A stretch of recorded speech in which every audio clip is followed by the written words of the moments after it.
भारत के एक missile upcoming test से चीन की बंध गई घी। पिछले साल भारत ने किया था एक मिसाइल का बेहद गुप्त टेस्ट। अब सीना ठोककर अगले महीने करने वाला है धमाकेदार टेस्ट। भारत की ब्रह्मोस और अग्नि 5 से भी ताकतवर टेक्नोलॉजी से लैस भारत की इस मिसाइल को देख चीन क्यों निकालने लगा परमाणु मिसाइलें? चीन के सारे न्यूक्लियर वार्निंग्स का सीधा जवाब दे सकती है ये मिसाइल।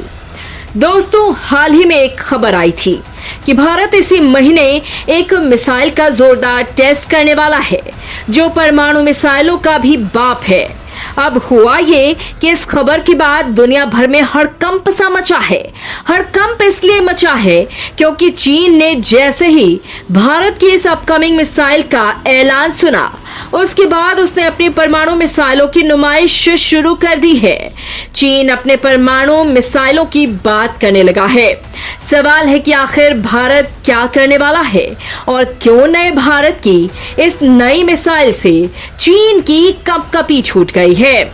आखिर भारत समंदर में ऐसा कौन सा जलजला लाने वाला है? चीन अब इस मिसाइल के खिलाफ अपनी परमाणु मिसाइलों और परमाणु बमों को देखने लगा है। हम आपको भारत की इस मिसाइल और इसकी ताकत के बारे में विस्तार से बताएंगे। साथ ही आपको ये भी बताएंगे कि कैसे भारत के खिलाफ अब पाकिस्तान की तरह ही चीन भी परमाणु धमकियां और अपनी परमाणु मिसाइलों का प्रदर्शन करने लगा है। ये सब आपको बताएंगे, लेकिन उससे पहले ऐसे खौफनाक मिसाइल तैयार कर रहे भारत के वैज्ञानिकों के लिए इस वीडियो पर एक लाइक जरूर कीजिएगा। चलिए अब आपको विस्तार से इस खबर के बारे में बताते हैं, लेकिन आप वीडियो को लास्ट तक जरूर देखिएगा। आखिर क्या है भारत की SLCM मिसाइल और इसकी ताकत? आखिर इसके आगामी टेस्ट से चीन इतना क्यों डर रहा है? दोस्तों, चीन की बात करने से पहले हम भारत की बात कर लेते हैं। दरअसल भारत अगले महीने पनडुब्बी से लॉन्च होने वाली क्रूज मिसाइल का परीक्षण करने वाला है और परीक्षण से पहले ही विदेशी मीडिया रिपोर्ट्स में लिखा जा रहा है कि भारत का ये प्रक्षेपण क्षेत्रीय हथियार रेस को और तेज कर सकता है। यानी दुनिया डरी पड़ी है भारत के इस मिसाइल टेस्ट से। इस मिसाइल को SLCM मिसाइल कहा जा रहा है, यानी सबमरीन लॉन्च क्रूज मिसाइल। कमाल की बात यह है कि इस मिसाइल का टेस्ट भारत ने पिछले साल फरवरी में किया था, लेकिन उस समय यह टेस्ट काफी गुप्त था, सब कुछ सीक्रेट था, जिसका खुलासा 10 महीने बाद नवंबर में एक प्रदर्शनी के दौरान हुआ था। लेकिन अब भारत ने सार्वजनिक तौर पर SLCM मिसाइल का टेस्ट करने का फैसला किया है। यानी दूसरा टेस्ट भारत के वैज्ञानिक पूरे विश्वास के साथ कर रहे हैं और सीना ठोक कर रहे हैं। रिपोर्ट के मुताबिक भारत SLCM मिसाइल का टेस्ट अगले महीने मार्च में करने वाला है और इसकी जानकारी पहले ही चीन पाकिस्तान को दी जा चुकी है। भारत की इस मिसाइल टेस्ट से दुनिया भर की मीडिया क्यों और कैसे डरी हुई है, अब वो जानिए। दरअसल एशिया टाइम्स ने अपनी रिपोर्ट में लिखा है कि SLCM मिसाइल का टेस्ट भारतीय नौसैनिकों की क्षमता को कई गुना बढ़ा देगा और ये काफी अत्याधुनिक क्रूज मिसाइल है जिसे पनडुब्बी से फायर करने के लिए बनाया गया है और पाकिस्तान के मुकाबले रणनीतिक डेटरेंट और हिंद महासागर में चीन के साथ बढ़ती प्रतिस्पर्धा की दिशा में भारत का एक महत्वपूर्ण कदम है। हालांकि एशिया टाइम्स ने लिखा है कि पाकिस्तान को चूंकि पहले ही इसकी जानकारी दी जा चुकी है, इससे तनाव को कम करने में मदद मिलेगी। कई मीडिया रिपोर्ट्स में बताया गया है कि भारत मार्च महीने में अपने पूर्वी तट से 500 किलोमीटर की रेंज वाले SLCM मिसाइल का परीक्षण करने वाला है। रक्षा अनुसंधान और विकास संगठन यानी DRDO ने इस मिसाइल का निर्माण किया है और प्रोजेक्ट 75 इंडिया के तहत भारतीय नौसेना के स्वदेशी रूप से निर्मित पारंपरिक पनडुब्बियों यानी SSK को इस मिसाइल से लैस किया जाएगा। दोस्तों, आपको बता दें कि भारत का प्रोजेक्ट 75 इंडिया, जिसे कलवरी क्लास SSK के नाम से भी जाना जाता है, वो एक फ्रांसीसी डिजाइन वाला स्कॉर्पियन SSK है भारतीय बेड़े में ऐसी 5 पनडुब्बियां हैं जिसे बढ़ाकर 9 करने की तैयारी चल रही है और अब भारत ने इसकी तैयारी तेज कर दी है। भारत की नई SLCM के 2 वेरिएंट हैं, लैंड अटैक क्रूज मिसाइल यानी LACM और एंटी शिप क्रूज मिसाइल यानी ASCM। दोनों में thrust vector control, in flight wing deployment और इन फ्लाइट इंजन स्टार्ट जैसी टेक्नोलॉजी शामिल है। पूरी तरह से परीक्षण और भारतीय सेना में शामिल होने के बाद SLCM को मित्र देशों को बेचे जाने की भी उम्मीद है।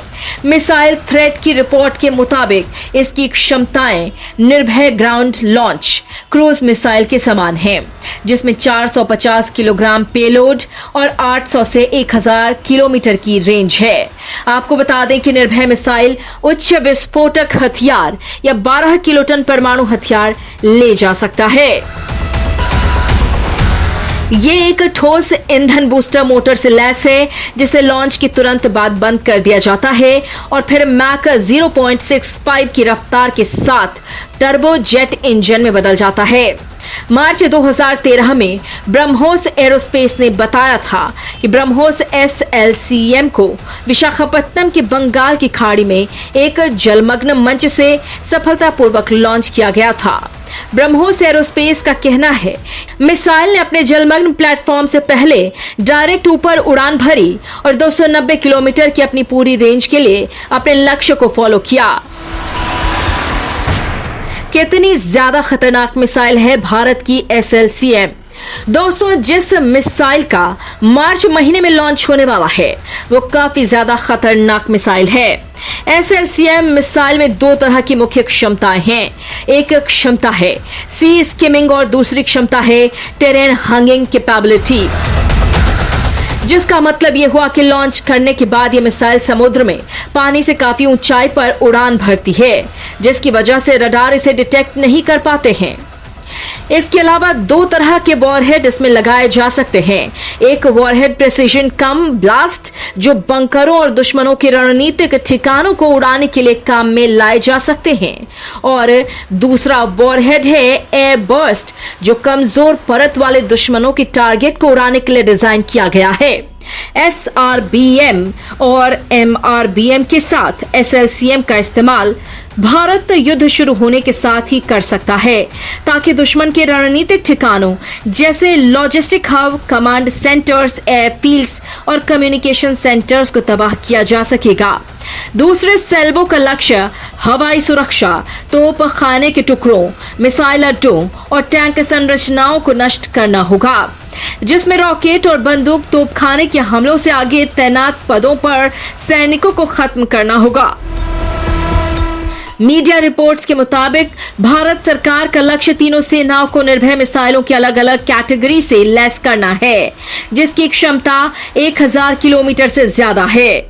दोस्तों, भारत की बढ़ती ताकत के बाद चीन ने भी अपनी तैयारी तेज कर दी है। चीन तूफानी रफ्तार से अपनी विशाल सेना का निर्माण कर रहा है, जो अब दुनिया के लिए सबसे बड़ा खतरा बन रहा है। चीन अपनी सेना और परमाणु शस्त्रागार के साथ पूरी ताकत दिखाने की क्षमता में तूफानी रफ्तार से तेजी ला रहा है और वैश्विक प्रभुत्व बनाने की कोशिश कर रहा है। हालांकि इस पूरी रिपोर्ट पर आपका क्या कुछ कहना है, कमेंट में लिखकर जरूर बताइएगा।